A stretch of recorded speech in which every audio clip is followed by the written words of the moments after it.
जोहार। मैं आनंद कुमार और आप देख रहे हैं जनमन की बात। लोकसभा चुनाव 2024 से पहले भाजपा की अगुवाई वाला एनडीए और उसके विपक्षी दल ज्यादा से ज्यादा समान विचारधारा वाले दलों को अपने अपने खेमे में करने की कवायद में जुट गए हैं। इसी सिलसिले में बीजेपी के खिलाफ महागठबंधन बनाने के प्रयासों में जुटे विपक्षी दलों की एक महत्वपूर्ण बैठक आज और कल यानी 17 और 18 जुलाई को बेंगलुरु में होनी है।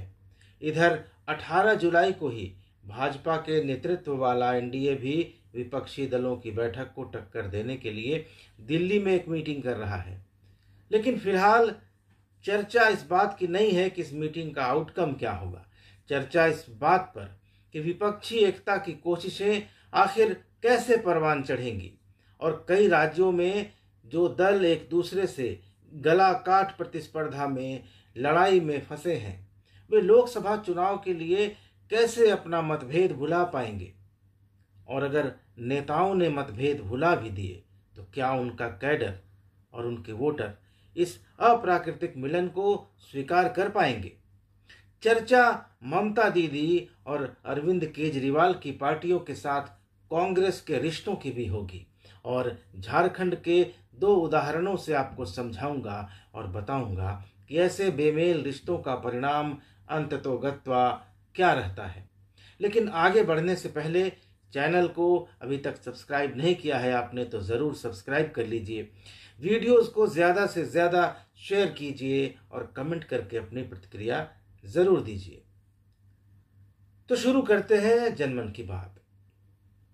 अभी तक जो जानकारी है उसके अनुसार बेंगलुरु के ताज वेस्ट एंड होटल में होने वाली बैठक में विपक्षी अलायंस के नाम, इसके संयोजक, सीटों के बंटवारे और बाकी तमाम कार्यक्रमों और आंदोलनों पर चर्चा होने की संभावना है।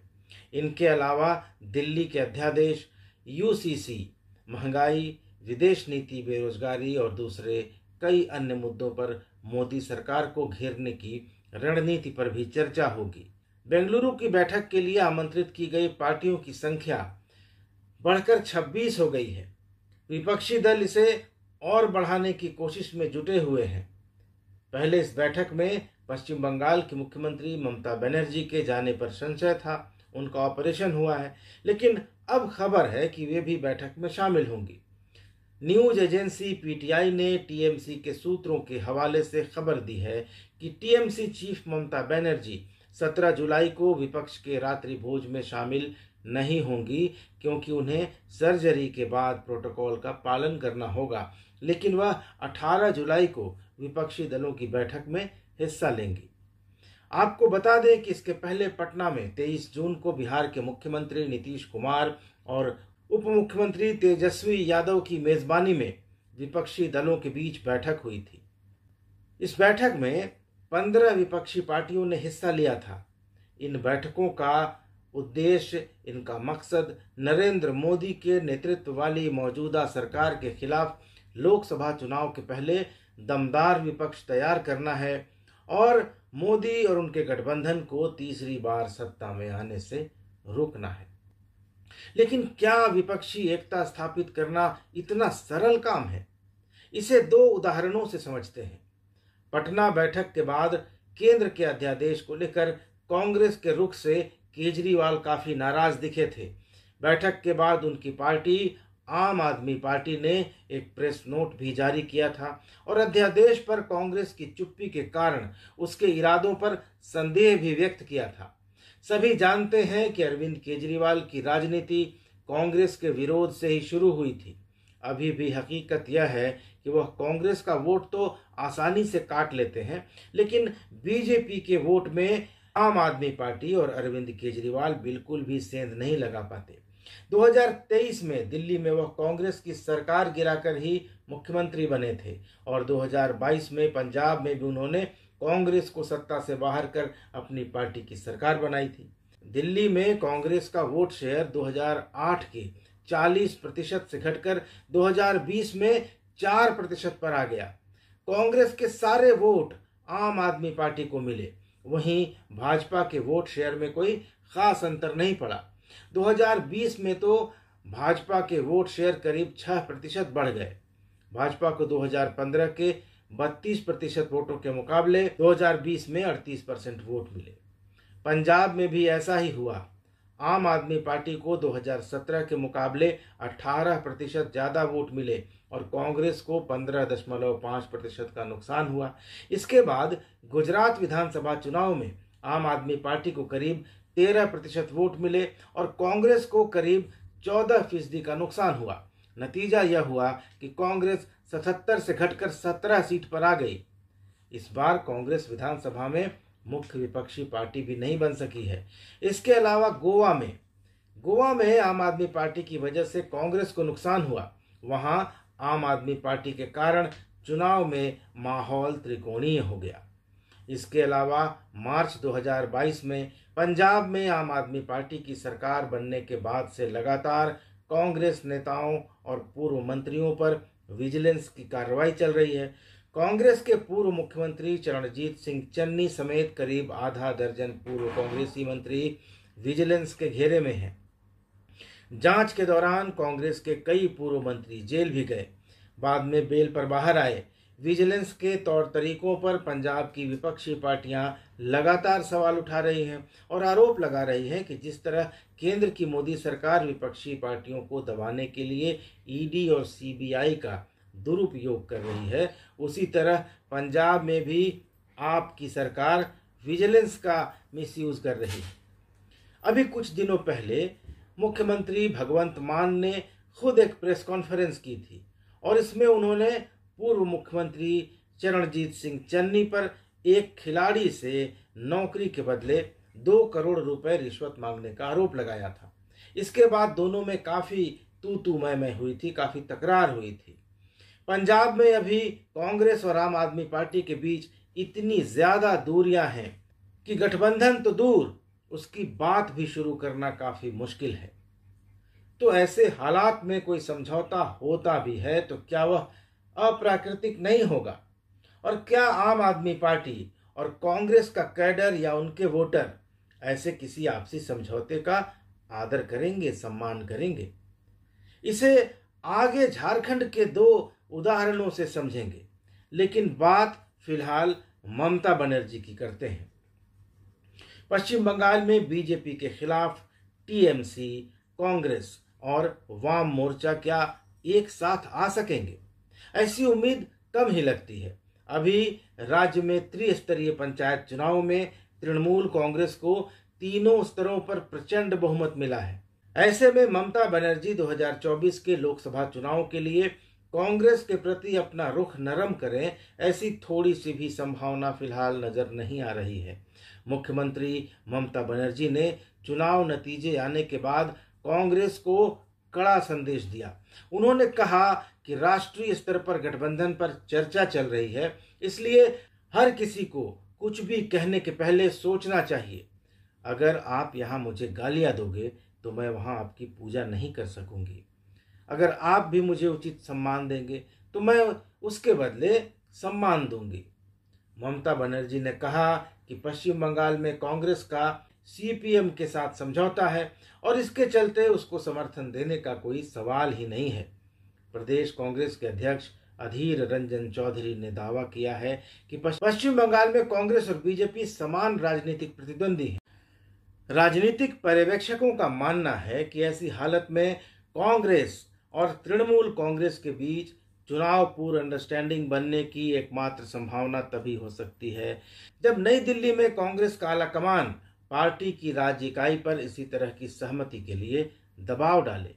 लेकिन पर्यवेक्षकों का मानना है कि इसकी संभावना भी बहुत कम है, क्योंकि इसका मतलब यह होगा कि कांग्रेस पश्चिम बंगाल के कुछ हिस्सों में अपनी बची खुची लोकप्रियता भी खो देगी। राजनीतिक पंडितों का मानना है कि ऐसी हालत में कांग्रेस से भाजपा की ओर बड़े पैमाने पर पलायन होगा और अंततः इसका फायदा भगवा खेमे को यानी बीजेपी को मिलेगा। तार्किक रूप से भी कांग्रेस और तृणमूल कांग्रेस के बीच कोई भी चुनाव पूर्व समझौता दोनों पार्टियों में से किसी के लिए भी फायदेमंद नहीं लगता है। ममता बनर्जी का लक्ष्य संसद के निचले सदन यानी लोकसभा में मैक्सिमम अटेंडेंस यानी अधिकतम उपस्थिति हासिल करना है। और वह इस बात को बिल्कुल अच्छे तरीके से जानती हैं कि बंगाल से ही उन्हें सीटें मिल सकती हैं। इसी तरह कांग्रेस के दृष्टिकोण से देखें तो विशेषकर पार्टी की पश्चिम बंगाल इकाई के लिए तृणमूल कांग्रेस के साथ कोई भी सौहार्दपूर्ण समझौता करना आसान काम नहीं होगा, क्योंकि उस हालत में वाम मोर्चे के साथ कांग्रेस की जो मौजूदा अंडरस्टैंडिंग है उसको झटका लगेगा। साथ ही कांग्रेस अगर तृणमूल कांग्रेस के साथ सीटों पर सौदेबाजी करती है तो उसे सीपीएम के मुकाबले नुकसान होगा, क्योंकि सीपीएम के साथ गठबंधन करने पर उसको ज़्यादा सीटें मिलेंगी चुनाव लड़ने के लिए, लेकिन टीएमसी के साथ अगर उसका समझौता होता है तो ममता बनर्जी उसे कितनी सीटें देंगी, यह भी एक देखने वाली बात है। तो यह तो थी विपक्षी एकता की राह में सबसे बड़ी बाधा, ममता और केजरीवाल। अब इस बात को समझते हैं कि प्राकृतिक यानी नेचुरल अलायंस की तुलना में अप्राकृतिक यानी बेमेल गठबंधन बनाने का परिणाम क्या होता है। 2 लोकसभा सीटों से इसे समझेंगे। दोनों लोकसभा सीटें झारखंड की हैं। पहली सीट है गोड्डा लोकसभा सीट। 2014 के चुनाव में यहां कोई विपक्षी गठबंधन नहीं था। भाजपा के उम्मीदवार डॉक्टर निशिकांत दुबे के मुकाबले कांग्रेस के फुरकान अंसारी और बाबूलाल मरांडी की पार्टी झारखंड विकास मोर्चा प्रजातांत्रिक की ओर से प्रदीप यादव चुनाव लड़े। बीजेपी के निशिकांत दुबे को कुल 3,80,500 वोट आए और वे 60,682 वोटों से चुनाव जीत गए। कांग्रेस के फुरकान अंसारी को 3,19,818 वोट मिले थे और जेवीएम प्रजातांत्रिक के प्रदीप यादव को 1,93,506 वोट आए थे। भाजपा उम्मीदवार को 36.25% वोट मिले, कांग्रेस को 30.47 और जेवीएम को 18.44% वोट मिले। यानी कांग्रेस और जेवीएम के वोटों का कुल योग 5,13,324 था, जो भाजपा उम्मीदवार को मिले वोटों से 1,32,824 वोट ज्यादा था। कांग्रेस और जेवीएम को मिले कुल वोटों का प्रतिशत भी भाजपा से 12.66% ज्यादा था। ऐसे में कोई भी एक लेमैन भी सीधा गणित यही निकालेगा कि अगर कांग्रेस और जेवीएम मिलकर चुनाव लड़े होते तो भाजपा उम्मीदवार की हार निश्चित होती। याद रखिए, 2014 का चुनाव मोदी का पहला चुनाव था। मोदी की देश भर में लहर थी। निशिकांत दुबे दूसरी बार चुनाव लड़ रहे थे और तब उनकी जीत का अंतर 60,000 था। झारखंड में भाजपा के मुकाबले झारखंड मुक्ति मोर्चा, कांग्रेस और राजद का गठबंधन एक स्वाभाविक और प्राकृतिक गठबंधन है। ये दल इस पहाड़ी सूबे में एक दूसरे के पूरक हैं, लेकिन 2014 में गोड्डा का परिणाम देखकर कांग्रेस ने इस स्वाभाविक गठबंधन में एक प्रयोग कर डाला। 2019 के लोकसभा चुनाव में उसने अपने हिस्से की 2 सीटें गोड्डा और कोडरमा जेवीएम को दे दी। इन दोनों सीटों पर जेवीएम के 2 सबसे प्रमुख नेता चुनाव में उतरे। कोडरमा से जेवीएम सुप्रीमो बाबूलाल मरांडी और गोड्डा से उनके सेकंड इंचार्ज प्रदीप यादव। तो बात गोड्डा की हो रही थी, तो 2019 में गोड्डा में क्या हुआ इसे जान लेते हैं, फिर कोडरमा की तरफ चलेंगे। 2019 के चुनाव में गोड्डा से तीसरी बार भाजपा ने डॉक्टर निशिकांत दुबे को टिकट दिया और विपक्षी दलों की ओर से जेवीएम के टिकट पर प्रदीप यादव उम्मीदवार बने। और नतीजा क्या रहा? 2014 में डॉक्टर निशिकांत 60,000 वोटों से जीते थे। 2019 में यह अंतर बढ़कर 1,84,227 हो गया, यानी 3 गुना से भी ज्यादा। मतलब 2014 में कांग्रेस और जेवीएम को मिलाकर जितना मार्जिन निकला था, उससे ज्यादा का मार्जिन भाजपा उम्मीदवार का तब रहा जब विपक्ष का संयुक्त उम्मीदवार उसके सामने था। ऐसा ही कोडरमा में हुआ। 2014 में बीजेपी के रविंद्र कुमार राय को 3,65,410 वोट आए और वे 98,654 वोटों से चुनाव जीत गए। उनके मुकाबले थे माले के राजकुमार यादव, जिनको 2,66,756 वोट मिले थे। जेवीएम प्रजातांत्रिक के प्रणव कुमार वर्मा को 1,60,338 और कांग्रेस के तिलकधारी प्रसाद सिंह को 60,330 वोट आए थे। तीनों विपक्षी दलों को मिले वोटों का कुल योग था 4,87,724, यानी विपक्षी उम्मीदवार से 1,22,314 वोट ज्यादा। तब तो 2019 में विपक्षी दलों के साझा उम्मीदवार को जीत जाना चाहिए था, लेकिन ऐसा हुआ क्या? 2019 के लोकसभा चुनाव में जेवीएम सुप्रीमो 5 बार सांसद रहे, भाजपा के दिग्गज नेता रहे और राज्य के पहले मुख्यमंत्री बाबूलाल मरांडी विपक्षी खेमे के साझा प्रत्याशी थे। बाबूलाल अब भाजपा के अध्यक्ष हैं प्रदेश के। वे कोडरमा से पहले भी 3 बार चुनकर लोकसभा में जा चुके थे। एक बार बीजेपी से 2004 में, एक बार निर्दलीय 2006 में और एक बार जेवीएम के टिकट पर 2009 में वे कोडरमा से सांसद बन चुके थे। और उनके सामने थी राजद से ताजा भाजपा में आई और पहली बार लोकसभा का चुनाव लड़ रही अन्नपूर्णा देवी, यानी हर लिहाज से बाबूलाल मरांडी का पलड़ा भारी दिख रहा था। लेकिन भाजपा उम्मीदवार ने बाबूलाल मरांडी को 4,55,600 वोटों के भारी अंतर से हरा दिया। 2014 में 3 विपक्षी उम्मीदवारों को मिले कुल वोटों का योग भाजपा के विजयी प्रत्याशी से 1,22,000 वोट ज्यादा था और इस बार साझा उम्मीदवार सामने था और वह भी बाबूलाल मरांडी जैसा उम्मीदवार, तो अंतर बढ़कर हो गया 4.5 लाख से भी ज्यादा। भाजपा की अन्नपूर्णा देवी को 7,53,016 वोट मिले। जेवीएम प्रजातांत्रिक के बाबूलाल मरांडी को 2,97,416 वोट आए। 2014 में 2,66,756 वोट लाने वाले माले के राजकुमार यादव 2019 में मात्र 68,207 वोटों पर सिमट गए। यानी गोड्डा और कोडरमा में विपक्षी वोट जेवीएम को नहीं मिले बल्कि भाजपा की तरफ शिफ्ट हो गए। यानी जेएमएम, कांग्रेस और राजद के कैडर और उनके ज्यादातर परंपरागत वोटरों ने जेवीएम के साथ समझौते को अप्राकृतिक और बेमेल माना और इसे नकार दिया। 2014 के मुकाबले 2019 में वोटरों की संख्या और वोटरों का प्रतिशत भी अच्छा खासा बढ़ा था। गोड्डा में 2014 के मुकाबले 2019 में 3.5% वोट बढ़े, जबकि कोडरमा में यह बढ़ोतरी 4% से अधिक रही।